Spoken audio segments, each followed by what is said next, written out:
प्रश्न एक, रिक्त स्थानों को भरें। ए, मूल बिंदु के निर्देशांक। तो मूल बिंदु क्या होता है, निर्देशांक क्या होता है, ये सब जानने के लिए नियामक ज्यामिति के परिचय वाला वीडियो आप जरूर देख लीजिए। उसमें हम विस्तार से ये सब के बारे में बताए हैं। मूल बिंदु, निर्देशांक, एक्स अक्ष, वाई अक्ष, ठीक है, कोटि, भुज, ये सब क्या होता है, पाद, ये सब क्या होता है, जो हम विस्तार से उसमें बताए हैं। ठीक है, नियामक ज्यामिति क्या होता है, ये सब सब हम उस वीडियो में बताए हैं। तो नियामक ज्यामिति के सबसे शुरू वाला वीडियो आप देख लीजिए, उसमें सारा बेसिक बताया हुआ है। ठीक है, तो अब इसको हल करते हैं। तो ए में है मूल बिंदु के निर्देशांक, तो ए का उत्तर होगा 0,0। तो मूल बिंदु के निर्देशांक 0,0 होते हैं, तो यहाँ पे क्या भरेंगे, 0,0। बी, एक्स अक्ष पर प्रत्येक बिंदु का वाई निर्देशांक। तो देखिए बी में, यानी एक्स अक्ष पर प्रत्येक बिंदु का वाई निर्देशांक क्या होता है, 0। तो बी में हम भरेंगे 0।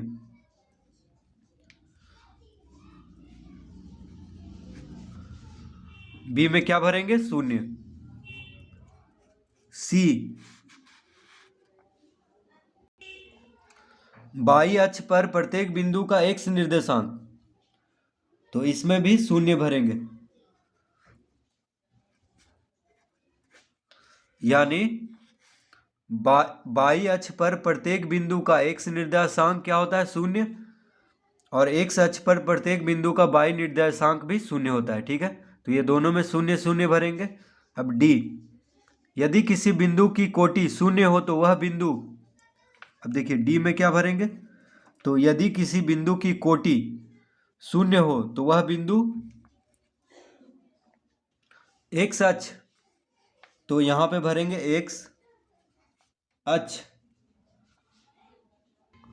एक्स अक्ष, यानी यदि किसी बिंदु की कोटि 0 हो, कोटि अगर 0 हो तो वह बिंदु एक्स अक्ष पे होगा। किस अक्ष पे होगा, एक्स अक्ष पर, तो यहाँ पे क्या भरेंगे, एक्स अक्ष। तो कोटि, भुज, ये सब क्या होता है, सब आपको समझ में आएगा। बस नियामक ज्यामिति का शुरू वाला वीडियो जो कि परिचय है उसको देख लीजिए, सब विस्तार से बताया हुआ है। अब ई हल करेंगे। यदि किसी बिंदु का भुज 0 हो तो वह बिंदु, तो अगर भुज 0 हो, कोटि 0 हो तो एक्स अक्ष पे, भुज 0 हो तो वाई अक्ष पे, यहाँ पे क्या भरेंगे, वाई अक्ष, वाई अक्ष। ठीक है, तो ई में होगा वाई अक्ष। यदि किसी बिंदु का भुज 0 हो तो वह बिंदु वाई अक्ष पर होगा, वाई अक्ष पर होगा। एफ, यदि किसी बिंदु के निर्देशांक 3, -4 हो तो वह,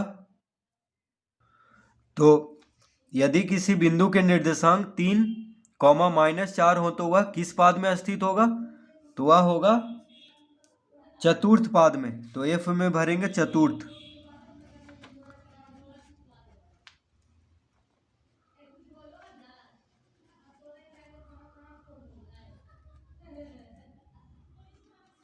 तो एफ में भरेंगे चतुर्थ, यानी यदि किसी बिंदु के निर्देशांक, देखिए 3 क्या है, धनात्मक है, और 4 क्या है, ऋणात्मक।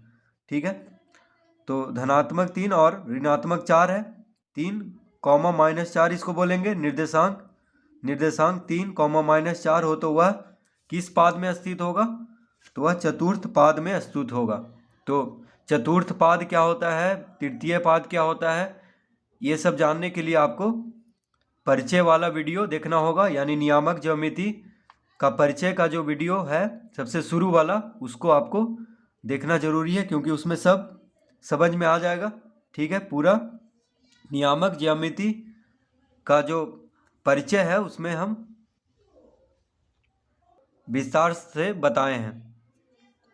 तो परिचय वाला वीडियो अगर आप देख लिए तो ये सब आप चुटकियों में हल कर दीजिएगा, ठीक है। नियामक ज्योमेट्री का कोई भी प्रश्न तुरंत हल हो जाएगा। अब जी में बिंदु -4 -1 किस पाद का बिंदु है? तो जी में देखिए, तो जी में भरेंगे तृतीय। क्या भरेंगे? तृतीय।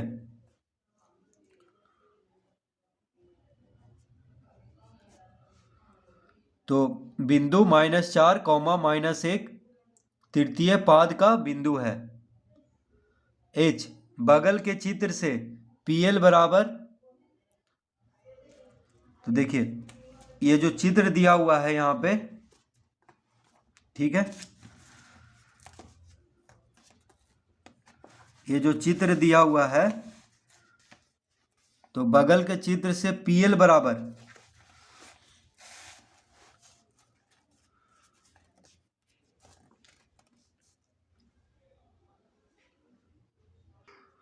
तो बगल के चित्र से पीएल, देखिए पीएल बराबर क्या होगा?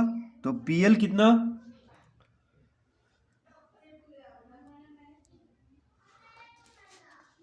तो निर्देशांक दिया हुआ है, देखिए 2 4, ठीक है।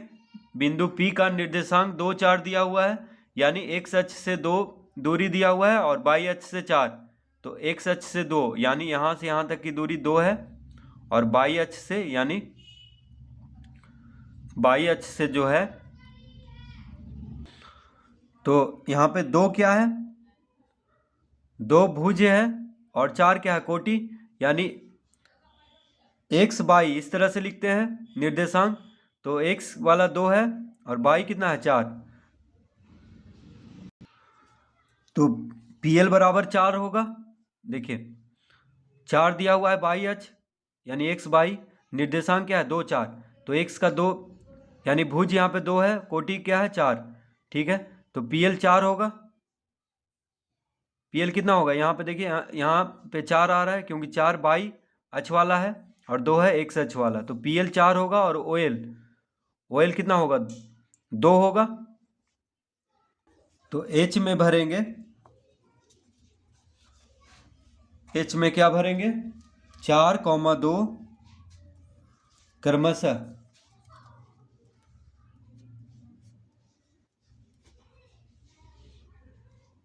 ठीक है। यानी PL यहां पे देखिए, यहां पे कितना भरेंगे? तो यहां पे 4 भरेंगे, ठीक है। और OL बराबर 2, PL बराबर 4 और OL बराबर 2। तो मूल बिंदु से यहां तक की दूरी 4 दिया हुआ है, देखिए ये y अक्ष वाला है 4, तो मूल बिंदु से ये मूल बिंदु हुआ, ठीक है। जहां पे x अक्ष और y अक्ष दोनों मिल रहा है वहां पे क्या है? मूल बिंदु। तो मूल बिंदु से P तक 4 हुआ, यानी ओ यानी PL कितना होगा? 4। और मूल बिंदु से L तक 2 हुआ, क्योंकि ये 2 दिया हुआ है पहले x अक्ष, ठीक है। मूल बिंदु से यहां तक कितना हुआ? 2। तो PL बराबर 4 और OL बराबर 2 लिखेंगे। अब I में -3,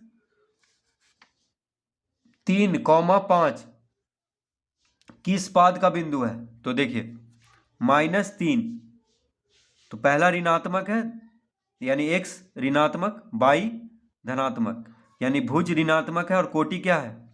धनात्मक। तो ऋणात्मक और धनात्मक यानी द्वितीय पाद, ये देखिए ये होता है पहला। तो प्रथम पाद, द्वितीय पाद, तृतीय पाद और चतुर्थ पाद, इस तरह से इसको बोलते हैं, ठीक है।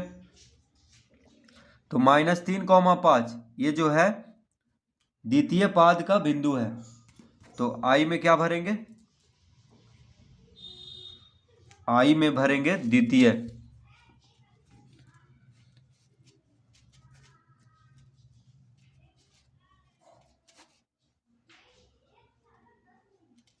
द्वितीय, ठीक है। तो इस तरह से रिक्त स्थानों को भर लेंगे। प्रश्न 2, कार्तीय तल में किसी बिंदु की स्थिति निर्धारित करने वाली क्षैतिज और तो कार्तीय तल में किसी बिंदु की स्थिति निर्धारित करने वाली क्षैतिज और ऊर्ध्वाधर रेखाओं के नाम क्या है? तो कार्तीय तल में किसी बिंदु की स्थिति निर्धारित करने वाली क्षैतिज और ऊर्ध्वाधर रेखाओं के नाम क्या है? तो क्या नाम है? उसका नाम है एक्स अक्ष और वाई अक्ष। तो इसका उत्तर होगा प्रश्न 2 का ए का उत्तर होगा एक्स अक्ष और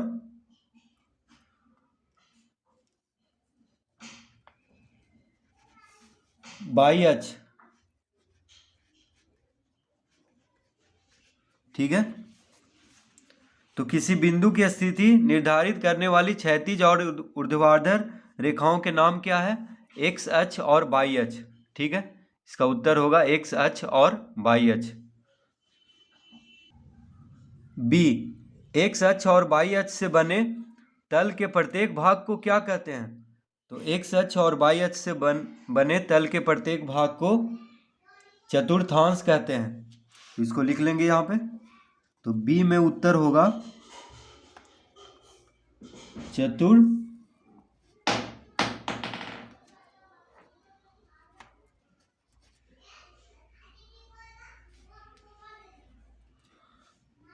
चतुर्थांश। तो एक्स अक्ष और वाई अक्ष से बने तल के प्रत्येक भाग को चतुर्थांश कहते हैं।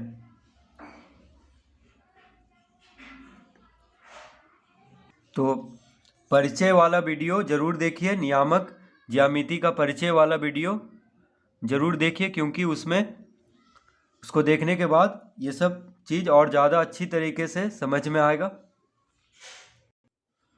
सी में है एक्स अक्ष और वाई अक्ष के कटान बिंदु को क्या कहते हैं? तो सी का उत्तर होगा एक्स अक्ष और वाई अक्ष के कटान बिंदु को मूल बिंदु कहते हैं। क्या कहते हैं? मूल बिंदु।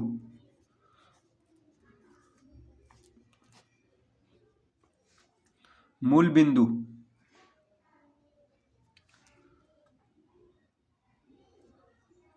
तो ये सब याद कर लेना है कि एक्स अक्ष और वाई अक्ष के कटान बिंदु को मूल बिंदु कहते हैं। ठीक है। डी, किसी बिंदु का भुज -3 है तो उस बिंदु की वाई अक्ष से लंबिक दूरी क्या है? तो किसी बिंदु का भुज -3 है तो उस बिंदु की वाई अक्ष से लंबिक दूरी क्या होगा? 3, क्योंकि भुज क्या है? -3 दिया हुआ है, तो उस बिंदु की वाई अक्ष से लंबिक दूरी पूछ रहा है तो 3 होगा। ठीक है। ई, यदि प्रथम पाद के किसी बिंदु की एक्स अक्ष से लंबिक दूरी 5 हो तो उस बिंदु की कोटि क्या होगी? तो इसका उत्तर होगा 5। यानी प्रथम पाद के किसी बिंदु की एक्स अक्ष से लंबिक दूरी 5 हो तो उस बिंदु की कोटि 5 होगी। तो एक्स अक्ष यानी प्रथम पाद के किसी बिंदु की एक्स अक्ष से लंबिक दूरी अगर 5 है तो उस बिंदु की कोटि भी 5 ही होगी। ठीक है, ये सिर्फ प्रथम पाद में कह रहा है। एफ, क्या 3,4 और 4,3 एक ही बिंदु को निरूपित करते हैं? तो इसका उत्तर होगा नहीं। इसका उत्तर होगा नहीं, क्योंकि देखिए क्रमित युग में एक्स, तो एक्स अक्ष से दूरी कितना है इसमें? देखिए 4 और वाई अक्ष से 3 है। ठीक है, क्योंकि ये भुज है, ये कोटि है। ठीक है, तो अगर कोई बिंदु का निर्देशांक 3 और 4 हो तो इसको समझ लेना है कि एक्स अक्ष से दूरी कितना है? 4 है, और वाई अक्ष से दूरी है 3। ठीक है, उस बिंदु का। और अगर किसी बिंदु का निर्देशांक 4,3 हो तो उसको समझ लेना है कि उस बिंदु का दूरी एक्स अक्ष से 3 है और वाई अक्ष से 4 है। ठीक है, क्योंकि भुज यहाँ पे 4 है और कोटि 3 है, तो दोनों अलग अलग बिंदु का निर्देशांक होगा, क्योंकि एक ही बिंदु का ये दोनों दूरी नहीं बता पाएगा। क्योंकि देखिए क्रमित युग्म में भुज पहले होता है फिर कोटि, ठीक है। तो 3,4 और 4,3 एक ही बिंदु को निरूपित नहीं करेंगे, ठीक है, इसका उत्तर नहीं होगा। जी 2,0 की एक सच से दूरी, देखिए 2,0 तो 2 भुज हो गया, 0 हो गया कोटि, ठीक है। तो एक सच से दूरी, तो एक सच से तो एक्स नियामक को भुज और वाई नियामक को कोटि कहते हैं। तो देखिए एक्स नियामक यहाँ पे 2 है क्योंकि एक्स नियामक को पहले लिखा जाता है और वाई नियामक को बाद में। तो भुज 2 है और कोटि 0 है। तो एक सच से दूरी क्या होगा? तो जितना कोटि है उतना ही एक सच से दूरी होगा, ठीक है। तो 0 होगा इसका उत्तर। तो जी में लिखेंगे 0। क्या लिखेंगे? 0। तो 2,0 की एक सच से दूरी 0। एच 2,-4/5 किस पाद का बिंदु है? तो देखिए एच का उत्तर इधर हम लिख लेते हैं। तो 2,-4/5। तो एक्स नियामक क्या है यहाँ पे? धनात्मक है, और वाई नियामक जो कि -4/5 है ये ऋणात्मक है, ठीक है। तो धनात्मक और ऋणात्मक, तो धनात्मक ऋणात्मक, तो धनात्मक ऋणात्मक चतुर्थ पाद में होता है, ठीक है। तो लिखेंगे एच में चतुर्थ।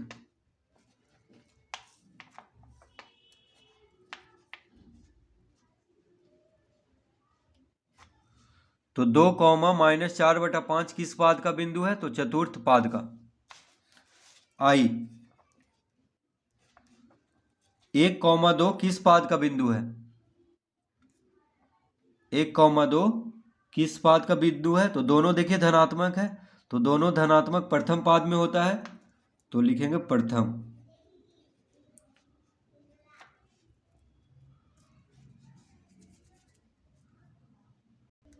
तो प्रश्न 3 अब हल करेंगे।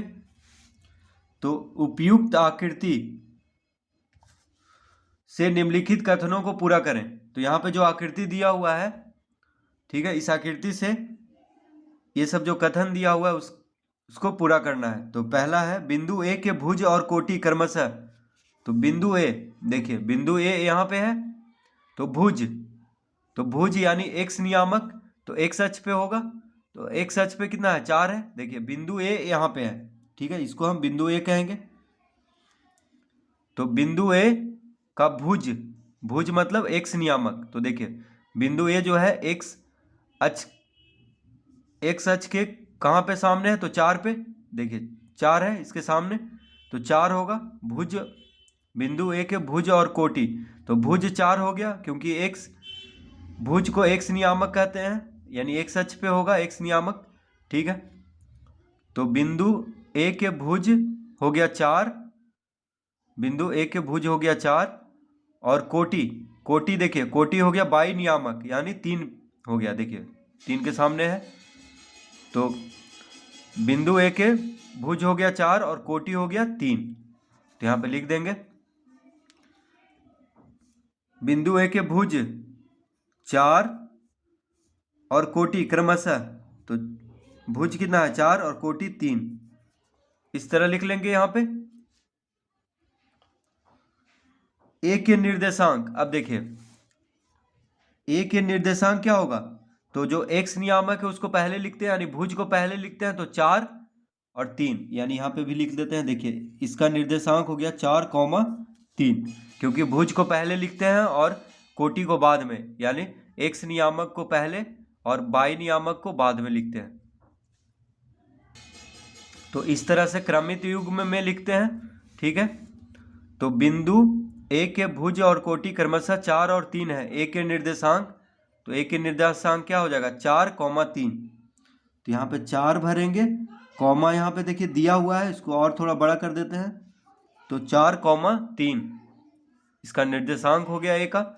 अब बी के एक्स निर्देशांक और वाई निर्देशांक क्रमशः तो एक्स निर्देशांक बोले या एक्स नियामक बोले या भुज बोले, एक ही चीज है, ठीक है। तो बी के एक्स निर्देशांक बोले या एक्स नियामक या भुज, ठीक है, कुछ भी बोले। तो देखिए बी के एक्स निर्देशांक, तो बी के एक्स निर्देशांक यानी एक्स पे कितना है, -3। देखिए -3 के सामने है, एक्स पे आ रहा है, एक्स निर्देशांक पूछ रहा है यानी भुज, तो -3 लिखेंगे, ठीक है। और बाई निर्देशांक, तो बाई निर्देशांक यानी बाई, बाई के सामने कितना है, तो 4, ठीक है। तो यहाँ पे भर देंगे अब। तो बी के एक्स निर्देशांक -3 और बाई निर्देशांक 4, ठीक है। देखिए यहाँ से -3 और इधर से 4, -3 एक्स निर्देशांक -3 बी का और बाई निर्देशांक 4। तो बी के निर्देशांक क्या क्या हो गया, बी के निर्देशांक हो गया -3, 4, क्योंकि एक्स निर्देशांक को पहले लिखते हैं, उसके बाद बाई निर्देशांक को बाद में। तो -3, 4 बी का निर्देशांक होगा, जो कि यहाँ पे लिख देंगे। तो बी के निर्देशांक -3, 4 है। तो कॉमा यहाँ पे दिया हुआ है, बस बड़ा कर दिए, दिख नहीं रहा था, ठीक है, कॉमा दिया हुआ है। तो इसका उत्तर होगा -3, 4।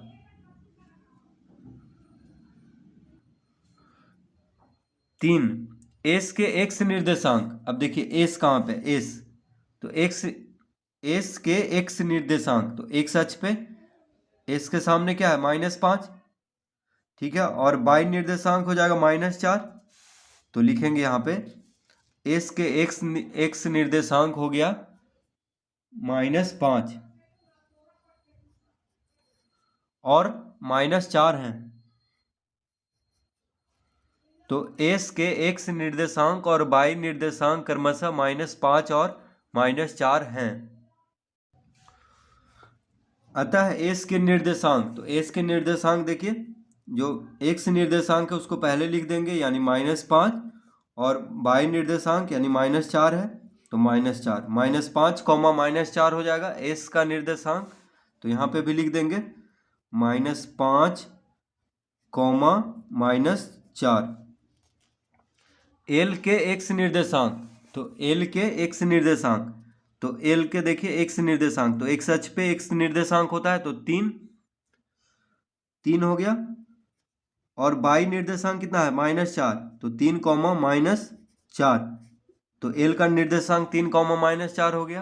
तो एल के एक्स निर्देशांक कितना, 3, और बाई निर्देशांक -4, तो यहाँ पे -4 लिख देंगे। अतः एल के निर्देशांक 3, -4 हैं, 3, -4 हैं, ठीक है। तो इस तरह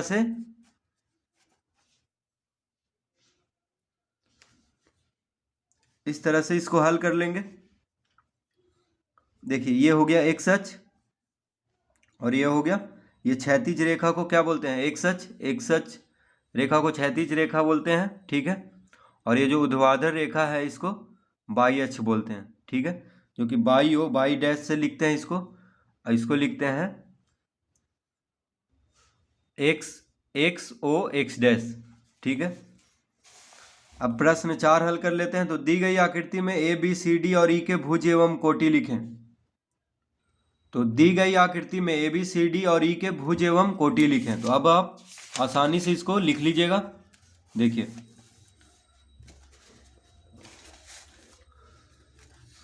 तो इस आकृति में भुज एवं कोटि लिखना है, ठीक है। A B C D, A B C D और ई का। तो देखिए तो इसमें देखिए ए का भुज, तो प्रश्न 4 अभी हल कर रहे हैं, ठीक है। 4 का उत्तर, तो ए का भुज, तो भुज किसको कहते हैं, एक्स निर्देशांक को। तो ए का एक्स निर्देशांक क्या है, 3 है। देखिए ए का एक्स निर्देशांक, तो एक्स अक्ष पे होगा, तो एक्स अक्ष, ये देखिए एक्स अक्ष हुआ जो क्षैतिज रेखा है, तो 3 होगा। तो ए का भुज हो गया 3, ए का भुज बराबर 3, और कोटि, तो ए का भुज 3 हो गया और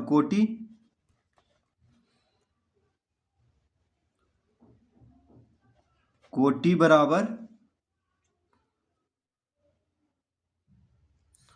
तो कोटि क्या हो गया, कोटि यानी बाई निर्देशांक, तो ए का देखिए बाई निर्देशांक यानी बाई अक्ष पे तो 2, देखिए 2 है, तो ए का भुज 3 और कोटि 2, ठीक है। और ए का निर्देशांक क्या हो गया,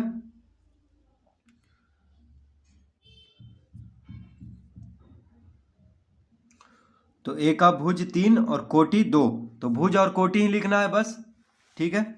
ऐसे निर्देशांक भी लिख देते हैं यहाँ पे, देखिए ए का निर्देशांक हो जाएगा, तो पहले भुज लिखते हैं तो 3,2, इस तरह से ए का निर्देशांक हो गया 3,2, ठीक है। तो निर्देशांक तो लिखना नहीं है, फिर भी बस समझने के लिए ये लिख रहे हैं। तो भुज को पहले लिखते हैं यानी एक्स निर्देशांक को पहले, ठीक है। तो ए का एक्स निर्देशांक 3, ए का बाई निर्देशांक 2, बाई अक्ष पे जो है उसको बाई निर्देशांक कहेंगे, एक्स अक्ष पे जो है उसको एक्स निर्देशांक कहेंगे, ठीक है। तो अगर ए का निर्देशांक पूछता तो उसको लिखते 3,2, तो इसको बस हम यहाँ पे लिख दे रहे हैं समझने के लिए। ऐसे ए का भुज 3 हो गया, कोटि 2, उसी तरह से सबको हल कर लेना है। तो देखिए बी का भुज क्या हो गया -2 और बी का कोटि 3, ठीक है। भुज -2 और कोटि 3, तो इसको आप लोग लिख लीजिएगा, ठीक है। एक हम बता दिए हैं, बाकी सबको आपको लिख लेना है इसी तरह से, ठीक है। इसके नीचे जैसे आप लिखेंगे यहाँ पे बी का भुज बराबर, फिर कॉमा कोटि बराबर, उसी तरह सी का भुज बराबर, ठीक है। तो अब आप लोग कर लीजिएगा इसको। तो बी का भुज कितना हो जाएगा -2 और कोटि 3, तो इसका निर्देशांक हो जाएगा -2, -3, ठीक है। एक्स निर्देशांक को पहले लिखते हैं, उसी तरह सी का भुज हो जाएगा, -4, देखिए एक्स अक्ष पे -4 है और बाई अक्ष पे -3 है, तो -4, -3 हो जाएगा सी का निर्देशांक। तो सी का भुज हो गया -4 और कोटि हो गया -3, तो इसको भी आप लोग लिख लीजिए कॉपी में। डी का भुज हो गया 2, देखिए एक्स अक्ष पे 2 है और कोटि हो गया -4, कोटि कितना हो गया -4, तो डी का निर्देशांक हो गया 2, -4। ई का देखिए ई का भुज देखिए 4 हो गया, 4 पे एक्स अक्ष पे 4 है तो 4, और बाई अक्ष, तो बाई अक्ष यहाँ पे क्या है 0 है, देखिए ये है बाई अक्ष, तो बाई अक्ष यहाँ पे 0 है, बाई अक्ष यहाँ पे क्या है 0 है, तो यहाँ पे क्या होगा 0, तो इसका हो जाएगा निर्देशांक 4,0, ठीक है। तो ई का भुज हो गया 4, कोटि हो गया 0, तो अगर कोई बिंदु एक्स अक्ष पे हो तो उसका बाई निर्देशांक क्या होता है 0 होता है, और अगर कोई बिंदु बाई अक्ष पे हो तो उसका एक्स निर्देशांक 0 होगा, ठीक है। जैसे यहाँ पे देखिए ये बिंदु ई जो है एक्स अक्ष पे है, एक्स अक्ष पे ही स्थित है, ठीक है। तो उसका बाई निर्देशांक यानी कोटि 0 होगा। अगर कोई बिंदु बाई अक्ष पे होगा तो उसका भुज 0 होगा यानी एक्स निर्देशांक 0 होगा, ठीक है। तो इस तरह से लिख लेना है। तो ई का भुज 4, कोटि बराबर 0, तो इसको आप लोग लिख लीजिए, जैसे पहला हम लिखे थे उसी तरह सबको लिख लेना है। अब प्रश्न 5 भी हल कर लेते हैं। तो नीचे की आकृति में ओ ए बी सी डी ई और एफ के निर्देशांक सकारण लिखें जबकि पैमाना 1 एकक बराबर 1 सेंटीमीटर है।